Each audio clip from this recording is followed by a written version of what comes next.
don't see the queue at this point. Okay, all right. All right, the recording is started. Welcome, everybody. Today we are here for the defense, the dissertation proposal defense by Mr. Daniel Reynolds. He is presenting on the topic Clubhouse versus IPS outcomes in terms of recruitment, retention, and workplace stress. In attendance are Dr. Anthony Napoli, the committee member, and Mr. Daniel Reynolds, and myself, the chair, Dr. Medha Tarpade. My pleasure, Daniel. You can take the floor. Yep. I'm Daniel Reynolds, doctoral student here at Walden University. My dissertation, as introduced by Dr. Talpade, is on the Clubhouse versus the individualized placement support, or IPS, outcomes in terms of recruitment, retention, and workplace stress. If you advance the slide, please. So the fundamental problem here, there's a long-standing theory on Maslow's priorities, in their physiological needs and their safety and so forth. As people try to advance the model to their priorities towards self-fulfillment, typical mainstream society will advance through this easily, but those who have mental illness typically have challenges, as shown here in terms of their marginalization. They're somehow separated from society. They face challenges to their advancing through the model. Many times they're stuck at the physiological level, or not allowed to or somehow progressing towards their safety and security needs and able to support themselves. And therefore, two programs, the Clubhouse and the individualized placement and support, are research-based. Both these programs have a long history of helping this population integrate into society in terms of employment, but they both have different ways of doing that. One program the IPS will rapidly place these people into work of their choosing and then help support them on the job, whereas the Clubhouse will address the social factors first and some training, and then when they feel they're ready to work in a job, they'll transition into employment. So the differences are huge. The problem, as mentioned, is the comparison as far as which program does a better job and under what circumstances of helping these people integrate into society. Measuring the outcomes in terms of hours worked, pay earned, tenure, being able to stay in the job for a long time, transfers, less times transferring from job to job to job to job, meaning finding their one job that they want and sticking with it because they enjoy that job and it's suitable to them. And on that note, if the job is suitable to that person and they feel right for the job, the stress and strain they have in that workplace will be less. All right. Whereas if it's not a good suit, I would expect the stress and strain to be much higher because I'm getting headaches, I get stomach aches, I'm not sleeping right, this job's not good for me, and so on and so on. This is all measured by the workplace stress and strain. Next slide. All right, so the theoretical foundations, the empowerment theory. So this theory addresses how any individuals will transcend barriers in order to, as mentioned in Maslow, progress towards self-fulfillment. We would want the individuals to be empowered towards their own self-fulfillment.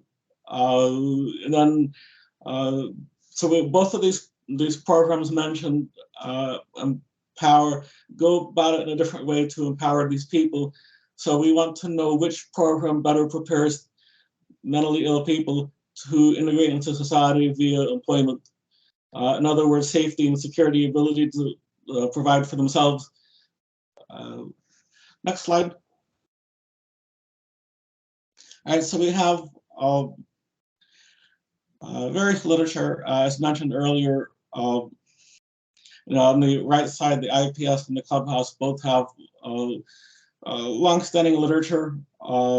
As I said, the IPS focuses on rapid job placement, on the job support, and as suggested in the literature, that if somebody already knows what they want and they're more socially equipped, they might be better off in the IPS program so that they can be rushed into employment with support. But if somebody has social deficits or some other deficits that they might need additional support and coaching, then a lifelong membership of the Clubhouse might be better off for that person, more suited. As the Clubhouse provides access to hands-on skills and social development, right? So on the backstepping just a bit, in general vocational programs for those who have mental illness, they these people, as mentioned earlier in the program, these people develop some sort of hopelessness because the obstacles they face to transcend their challenges, and a lot of the times the government programs have force these people into dependency on the programs that, okay, well, you can work, but then we're going to cut your medical, we're going to cut your something, your food program, or, and if they're not quite making enough to support themselves, and that cutting the services might be detrimental to their survival, so however, private programs usually are geared towards helping the individual transcend rather than forcing them to be dependent on a particular program. And thus, that of course that would lead to the two programs that are the leading programs. The impact of vocational programs on workplace outcomes overall. There's less unemployment. So there's less isolation, segregation when they're receiving the help to integrate, and it's having a greater impact on empowerment, autonomy. There's people being allowed to make their own decisions especially if the people involved, the mentally ill people involved, are involved in the process, rather than somebody just telling them, okay, we're going to put you here and just out of sight, do this janitorial at night or something like that. And, but if they're having a choice, you know what, I want to do, I don't want to be the person working in the dirty back hall at night. I want to be the person in front greeting the people. Well, what sort of social things do I need to be able to do that?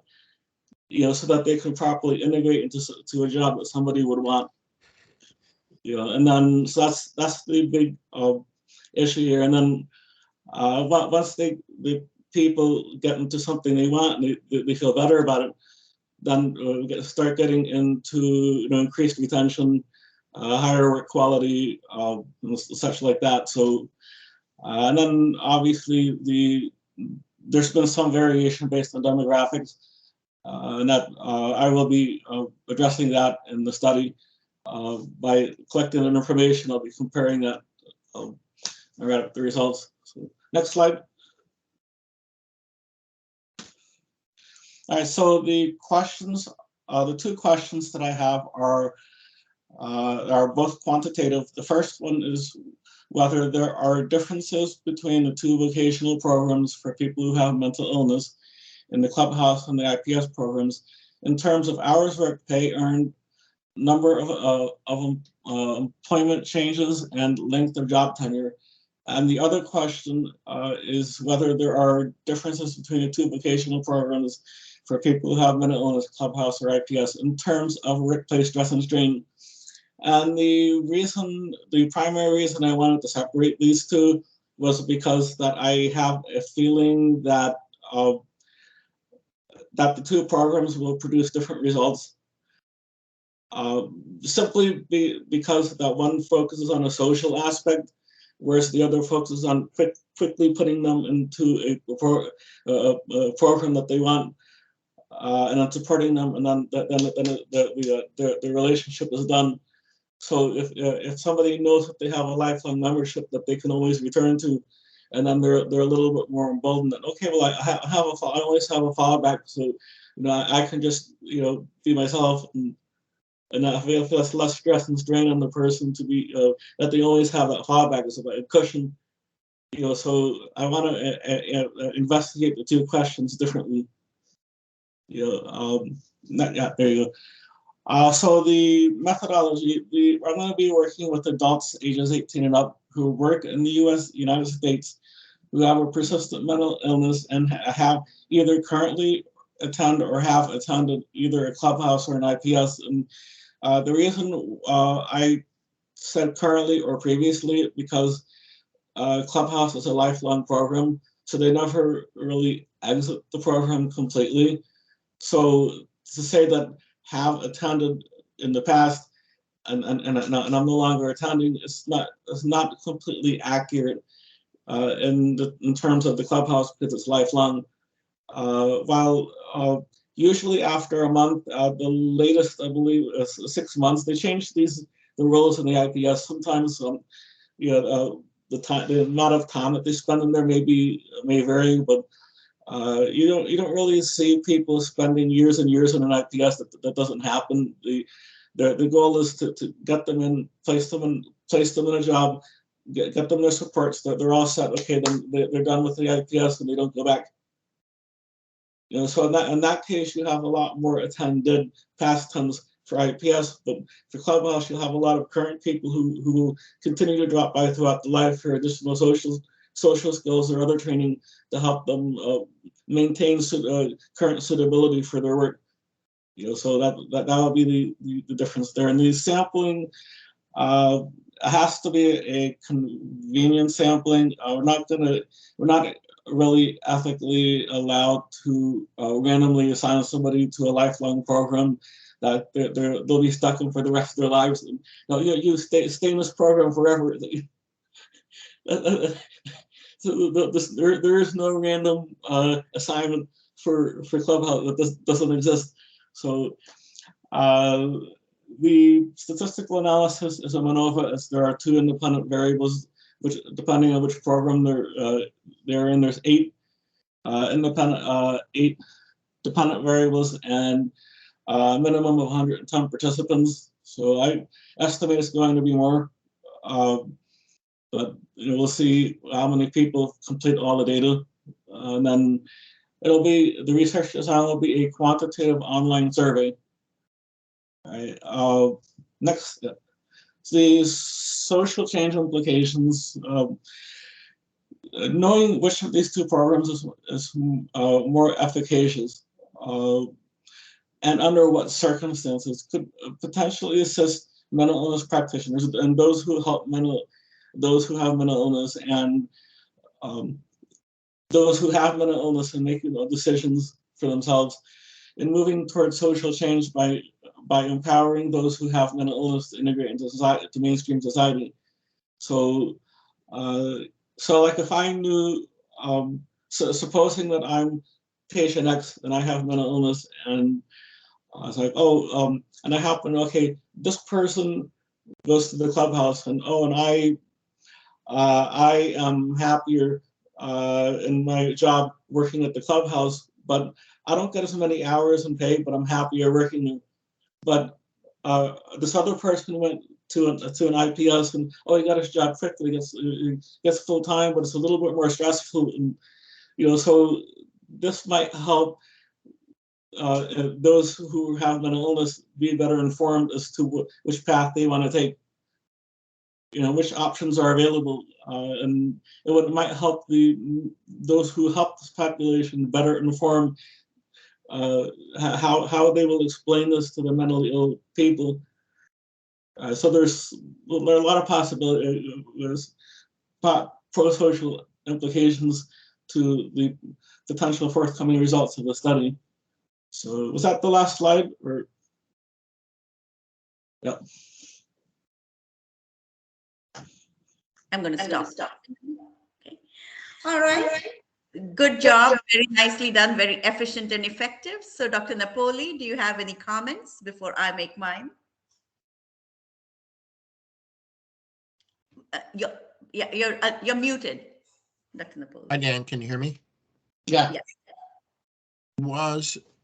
Wasn't there a covariate in there somewhere? Yeah, I think we just added the time in the program covariate. Right. I designed I made this presentation last month for the. Okay. So All right. So it really is it's a really Mancova Yeah. rather than a Manova. Yeah. So when you add a covariate to a Manova, it's Mancova. Yeah. Yeah. Yeah. Those are the additional analyses that we would be adding. So the question is then, do we need to backtrack and redo your URL or No. No. Okay. So we can go ahead and proceed and then Yeah. Yes. Okay, all right, that's Absolutely. Yeah, it's just that we will change that aspect, that one slide, where you write the analyses. okay. And Well, I'm willing to make the corrections when it comes to the you want to do the second URL when after the study's done, we can yes. just okay. Yes. Yeah, that Yeah, was so we're gonna approve the proposal and move on. Yeah. Just when we get to, I just wanted to be clear Okay. that when we get to actually, collecting and doing the analysis, it's going to be that covariate should be added. Okay. Yeah. Okay. Yeah, I added the start and stop, and I also I forgot to add the question: which program are you participating in? Oops, that was important. I know.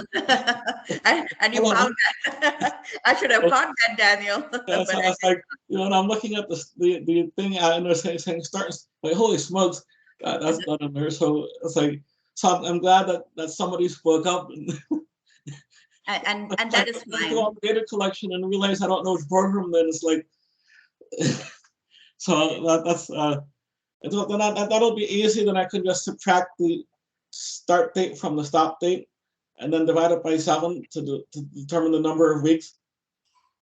And then I can use number of weeks and as the covariate. That's easy to do. So right.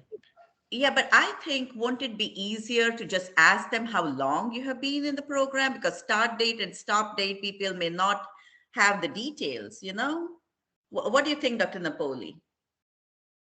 In terms of survey responses, you're asking participants to talk about the length of time that they are in. Yeah.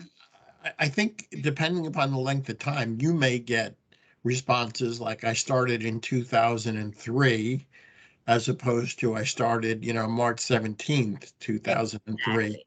So I like the idea of that, but I think, Dan, you're onto something in terms of what metric are you going to use for time? Yeah. So that's what I'm concerned about is having everything equal, because if you have look, probably a few months, and I versus I went in there, I started at this date, stopped at this date, and so then I have an exact number of weeks, and everybody has an exact number of weeks, and then that's easily comparable. Because Maybe, but Dave, Dan, maybe you can say approximately how many months have you participated in the program? Here's the problem that where I get into with that is you will have a lot of IPS people that's 0 months. I went in and I found a job right away. It was in there 1 week. That was less than a month. So therefore 0 months, and therefore that throws off the whole thing. So then how about how many weeks? I can do it in weeks. Yeah, let's do it weeks, because I think you're going to convert it into weeks. That will give you a good range too, right? In terms of numbers. And then here's the issue by asking number of weeks is some people are in the clubhouse for for several years before they get a job. So So then you're asking them to do math like, oh, I'm supposed to sit here and count weeks for, so That that's variable, Yeah. that variable so, is going to so be I'm kind of very I'm kind positively. of Yeah. Can we do both, Daniel? Can we do the start date and stop date? Or can we also add how many weeks? Add both types, because at least, if you don't get one, if people cannot remember the details, they will, at least you'll capture something else. okay. Because I'm just worried about that variable, since we have added that, and if we have any missing information. I'm just worried about that. So maybe we could capture that variable both ways. If we don't get one, we will at least get the other. All right. The problem with this time variable, it's like studying reaction time. It could be very skewed. Yeah. The variable could end up being very skewed, because if you get a week and then you get somebody with years, Yeah. That that was my those are going to be huge outliers, and it's going to be problematic. yeah. No, So what you could do, that was the initial concern that I had, was that all of every IPS person will be under 12 weeks. Yeah. Maximum 12 weeks. The minimum clubhouse person will, at a minimum, will be 4 weeks. The average will probably be 52 weeks or more. Yeah. And I know that from participating in one of the clubhouse programs for a couple of years, like 8 years back. So what do you think about, rather than have them indicate in some manner the amount of time, is give them maybe, if we put 10 steps on the scale, it could be a week, right? One, Yeah. several weeks, two, several weeks. So it'll still be, it would be an ordinal measure of time. Yeah. It could still serve as a covariate. Now, the reason that I'm not identifying specific intervals or even anchor points on this is because I'm just not familiar with the data to understand what the range is. But if you did ask them start, stop date, and you do find that that time variable is so positively skewed, right, that it's not suitable to analyze as a covariate, then you could go back, all right, and you could then apply some other scheme, maybe a 1 to 20 scale or something like that. You could designate it, a brief period, defined by a week or more, and things like that. So you may have to say, you could always take a measure at a higher level and collapse it to a lower measure, but you can't go the other way. Yeah. Yeah. So, I mean, the start date, stop date would be good if they could know it. Yeah. And then you would have the option of looking at the distribution. If it's badly skewed, I mean, even if it's badly skewed, you could take a square root transformation, you could take a logarithmic transformation. There are other transformations that you could do to bring the tail in. Yeah. So yeah, I think the idea of a start date and a stop date, the problem with the stop date is if they're still currently participated. Well, I addressed that already in the questionnaire by saying that or a current date is still participating. Right. That's fine. That's fine. Right. Yeah. So you get a start date. Mhm. Right. So they started in 2017, January, and they're still participating. Yeah. So Okay. So I think that's the best way to do it. I think your chair is giving you a good suggestion with regard to start and stop. The clubhouse, most of them will use the current date as the stop date because there's a lifelong program. That's fine. Okay. The IPS people will have, both the IPS and clubhouse people will have a form that shows you were admitted to the program on this date. Okay. Okay. So they already know, they have their paper that shows when they started, so that they're like, oh, where's that thing? They can just copy the date off their paper. So that's easy, or if they don't have, Oh, hey, I case administrator. What was I participating there? Oh yeah, July 3rd, 2003 until August 19th of that same year. Okay, thank you. You know, so Okay. Yeah, It so if may we can even, get that information, that's a good thing. yeah, That it may was. be so high correlated with the group that they're in Mhm. yeah, that it's just really a proxy variable for that. I mean, Mhm. that you would automatically know if they've been in it for a year that they're not, that they're in Clubhouse. right. Mhm. Because in that case, it's really just another way of saying they're in Clubhouse. Yeah. Uh, and if it's so highly correlated with the independent variable, after controlling for it, you lose the effect. Mhm. But we'll see it though. I mean, these are all problems that could be dealt with. The other thing is, I mean, you could do some kind of nested analysis. Among those that are in Clubhouse, is there an effect for length of time in the program? That's why I mentioned this to you. That was my first objection to you, Dr. Napoli, was that the two lines, and I even drew a picture for you that this line will be down here, and Dan, I wasn't, Dan, yeah. I was on your side. I wasn't insisting about this. It was, Yeah, you know, exactly. it was the chair that split the baby and said, let's treat it as a covariate. When we started to throw out options. Yeah. Anyway, Yeah. it's just Yeah, it another was the point. URR who said, all right, build it in. And, So, and even if that variable ends up being useless, you mhm. could say it's not gonna stop you from moving forward. It wouldn't stop us from saying you didn't fulfill your obligation. It would just be noted that this variable was so either highly correlated with the independent variable that the collinearity problem is so great it has to be removed, or that the variable is so badly skewed it just doesn't meet the assumption. So no problem. Yeah. You collected to And keep somebody happy, and we'll figure it out. then what we go back to Manova? Is that it? Or, Yes, and then we go back to Mano. Don't But worry. the main thing is to explain, Yeah. why you did what you did. You That's it. know.